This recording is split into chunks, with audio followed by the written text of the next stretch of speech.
Hello, hello, and welcome to another new moon forecast.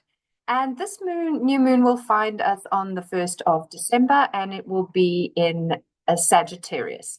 So as you can see here on the side, it says 9 degrees and 32 minutes for Sagittarius, sun and moon. Because remember that a new moon is always when the sun and moon come together in the sky, just as a full moon is when they're at their furthest opposition from each other.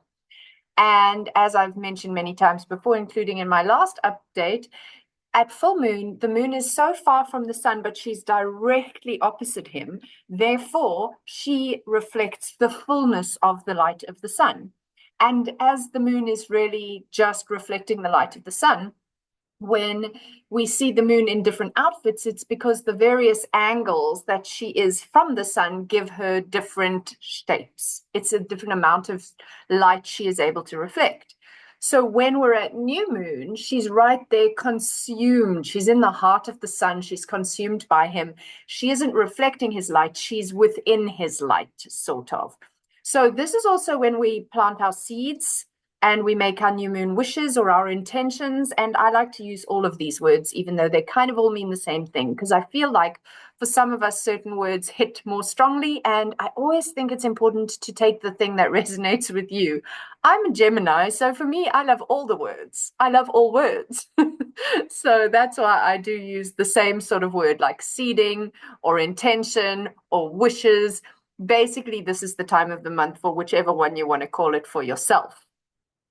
Okay, so what's interesting with this, well, there's always many things that are interesting, but I try to keep it as simple as possible. And also, I work very intuitively. So, although there's always so much more to say, I try and notice what is channeling through me as the most important thing that's coming up for me intuitively, or maybe not for me, through me intuitively in this moment for my particular audience. Of course, you will get so much from many other astrologers giving such beautiful readings out there for you to see. Okay, but what's channeling through that's quite exciting and interesting and giving us a little bit of an unknown sort of edge and maybe definitely a more reflective quality to this exuberant Sagittarian moon, because Sagittarius is Jupiter ruled, larger than life, very exuberant kind of an energy, right? And here we have Mercury in retrograde in Jupiter's sign. Obviously, Jupiter's ruling this new moon as well, and Jupiter's opposite in the sign of Gemini. In fact, fairly closely opposite at 17 degrees, Mercury at 20 degrees, but remember Mercury's moving backwards, so he's actually coming closer towards that opposition. So actually, Mercury and Jupiter have been having a bit of an oppositional time. Because Mercury's having his retrograde now, he had his forward movement in shadow. It is pre-shadow, he had an opposition with Jupiter. And then now he's about to, when we have this, he's about to have that exact opposition. It's already an opposition, but it's not exact yet in his retrograde process. And then in his post-shadow, he's going to go back past Jupiter one last time, forming the third opposition. Now, partly why I find this interesting is they have what's called mutual reception. So Mercury is in Jupiter's sign of Sagittarius, and Jupiter is in Mercury's sign of Gemini. Now, this does make their opposition less aggressive. And that, I mean, I don't really think Jupiter and Mercury tend to be terribly aggressive planets, but oppositions are by their very nature sort of tug of wars or, fist fights, like ready to stand, have like a standoff. But now, because they're in each other's spaces, it's almost like they're being a little bit more tolerant and patient of one another. However, Jupiter likes to make everything kind of bigger, so he shines this like spotlight on things. And he's in the sign of Gemini, which is much more detail oriented. Lots of different details. Jupiter, big picture. And so you can see there's a little bit of discomfort for Jupiter to drop his awareness from the big picture to every single piece of the puzzle. And Mercury, conversely, likes to do every single piece of the puzzle. And in Sagittarius, he's got to open his perspective to big picture. So although this can be a little bit uncomfortable, it's actually quite a profound process of shifting the way we see things and the way we think. Jupiter has a lot to do with our beliefs. So let's say we've had this big picture overarching belief system, which of course most of us have based on our ancestral patterning, our societal conditioning, etc., etc., etc. And now Jupiter is having this opportunity where he goes, well, let me just look at the details of why I've always believed that. Where does this come from? And does this make sense to me? Whereas we have Mercury, who really wants to get into the nitty gritty internal narrative of these things. Not only is he in the sign where it's like, okay, okay, okay, but also you can deal with each piece of this puzzle, but what is the big picture going to look like? So he's already in that process, but he is also in a retrograde, which means he's hitting up against the problems of this. He's coming to the levels of connection and communication and intellectualizing where he's kind of going, wow, I don't know how to do it this way. I don't know how to change these cultural norms. I don't know how to shift societal understandings and beliefs, and he's working with this just as Jupiter's working with this, and because they're in each other's signs, even though these are both kind of like uncomfortable pulls of an elastic band, they are still actually wanting the other one to get it. They're wanting it to click in. And I think that when Mercury goes back for his post retrograde shadow, that's when we're going to start getting these little click, click, clicks, as if it's that puzzle, for those of you who like to puzzle, where you're just not getting anywhere, thinking one piece is just like amazing, and then almost like you get your eye in, and suddenly you're just sinking those pieces into the puzzle, and it starts to come together. So this is something that's already been underway before this new moon, but this new moon is a really good time to kind of feel into the uncomfortable stuff here. Like, get real. This is where I'm hitting these blocks. This is where I can't quite get around my belief systems. This is where I know I don't really believe that anymore, but I don't know how to believe anything else. And we start to unravel and unpick and find solutions on the return journey past when Mercury goes direct and goes back past Jupiter. In the meantime, we're still in the square, which I spoke into quite strongly at our full moon in Taurus forecast. This is not square, sorry, this opposition of Pluto and Mars. Now, it's still in effect. You may remember that I said last lunation, Pluto was in Capricorn, in the last degree of Capricorn. And I said at the time, this was the Taurus full moon, full supermoon, that this was the last lunation that we were going to have Pluto in Capricorn in our lifetimes. So this is the first lunation that Pluto is in Aquarius for the next 20 years. So this is our, as we've already discussed, this is our new moon in Sagittarius. And these two, Pluto is kind of supporting this new moon. It's a little bit of a wide sextile, but we could call it a sextile there. So the new moon and this new feeling of Pluto now going, that's it, I'm set into this new place. This is now where I have to sink my teeth into and really do the transformation that I am known for. But I'm at that very beginning point of this journey. And remember, of course, Pluto's been backwards and forwards for the last few years. So this is not his first time at 0 degree of Aquarius. And we've experienced like the AI conversation is very Pluto in Aquarius, the shifts in technology and the potential visitors from other planets, the speed of things, the innovation. These are all Aquarian topics that were really coming up in these little fits and starts every time Pluto dipped into Aquarius. But now that's it. We're in there. We're in there for the long haul for the next couple of decades. I mean, it's not a short journey, this.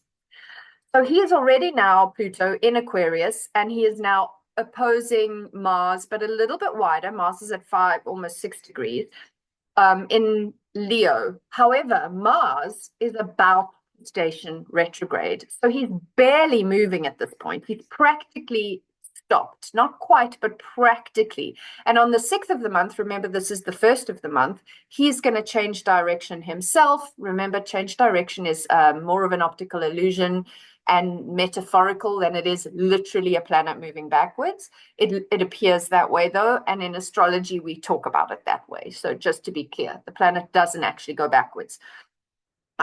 So here we have this opposition that is about to get even stronger because Mars isn't getting further away. And here is another feeling for me of an elastic band, because with an opposition, an elastic band being pulled to its peak and it might snap that breaking point, or can we both kind of concede a little and then we have a bit more give in that elastic?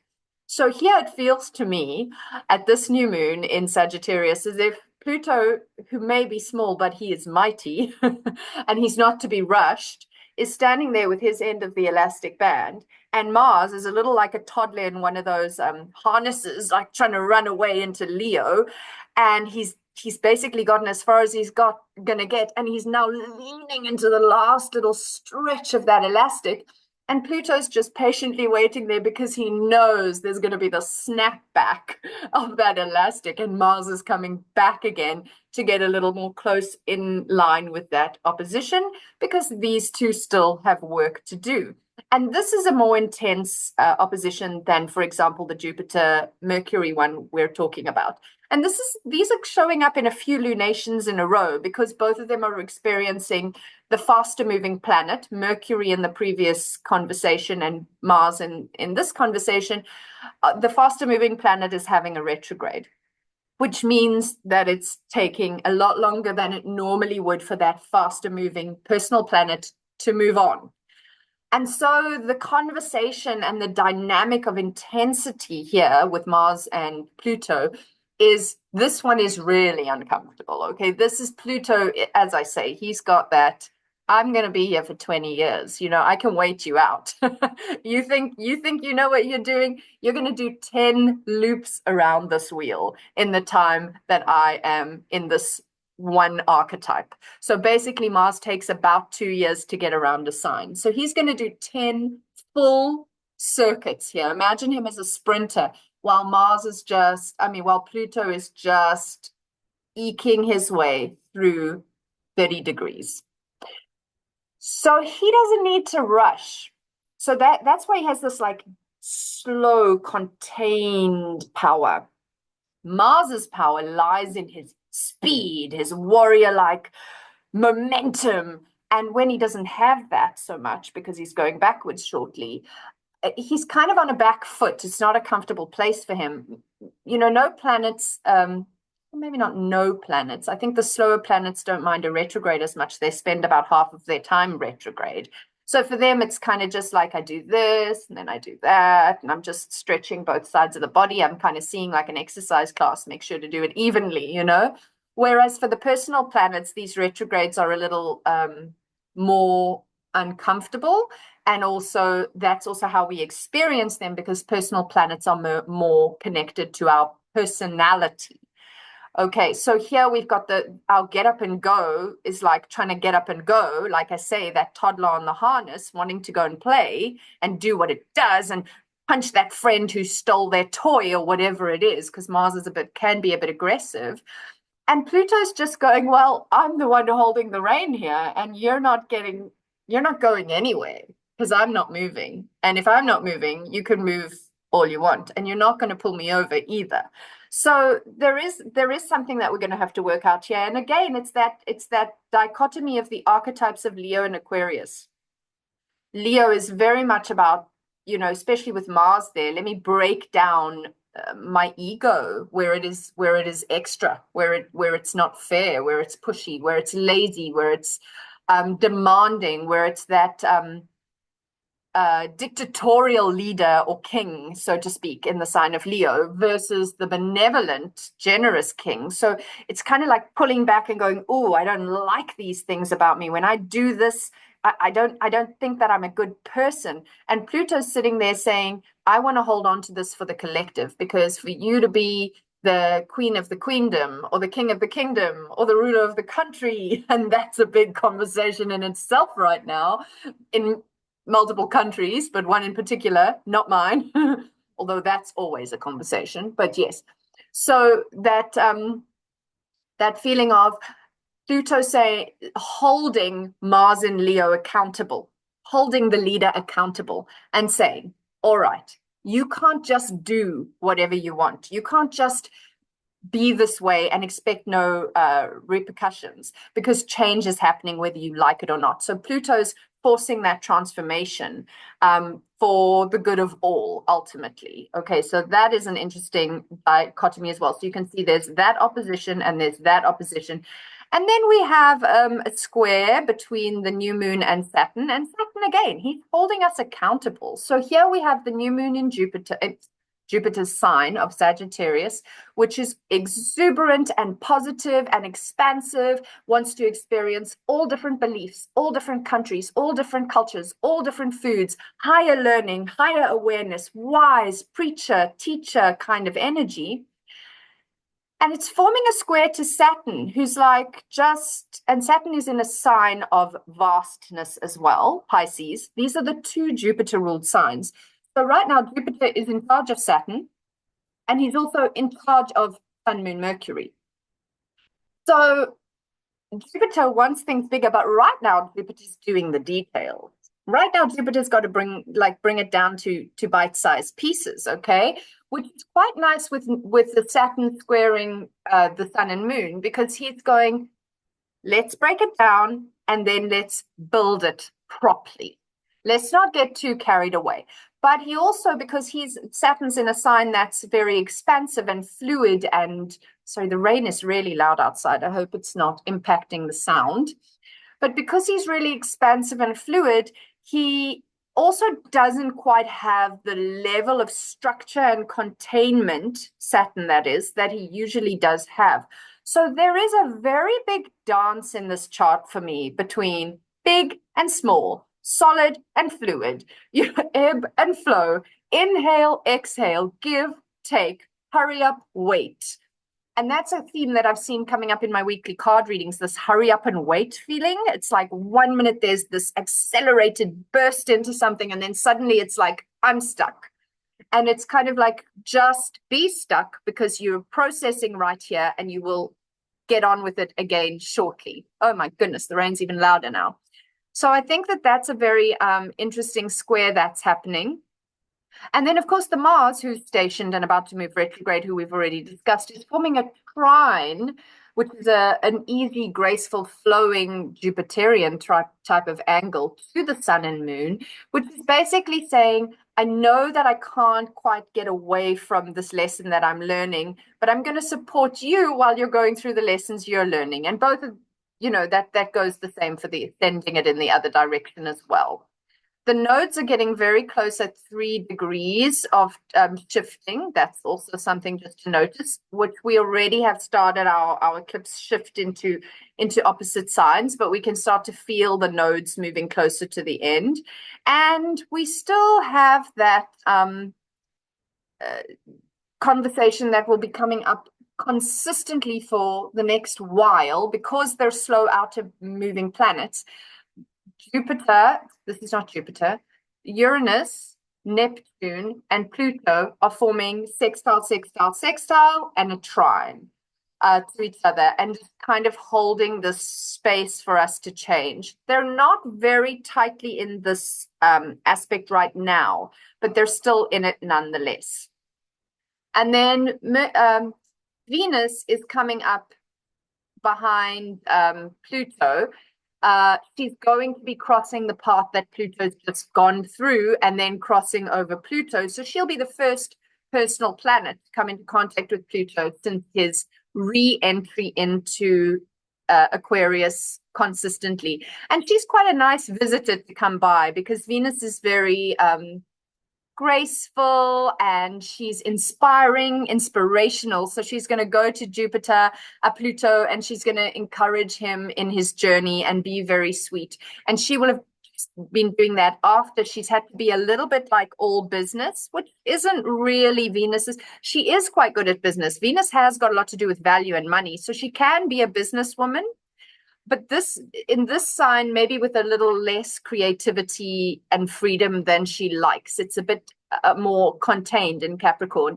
So she would have been trying to get all her ducks in a row. And I think she'd enjoy that breath of fresh air as she steps into Aquarius and has this meet up with Pluto, which she does about every year to 18 months that she meets up with Pluto. So this will be her opportunity to wish him well. She's a benefic planet. She brings good tidings. Wish him well for this journey and bring a little bit of love and good energy, good tidings along the way. Okay, I'm going to stop with it there. So I hope this has been interesting and helpful, and thank you for watching. Please check out my links below if you want to get in touch with me personally for astrology or tarot or healing sessions or any of the things that I offer. It would be lovely to get to know you, and thank you for your likes, shares, comments, and subscribes. Have a beautiful, beautiful new moon.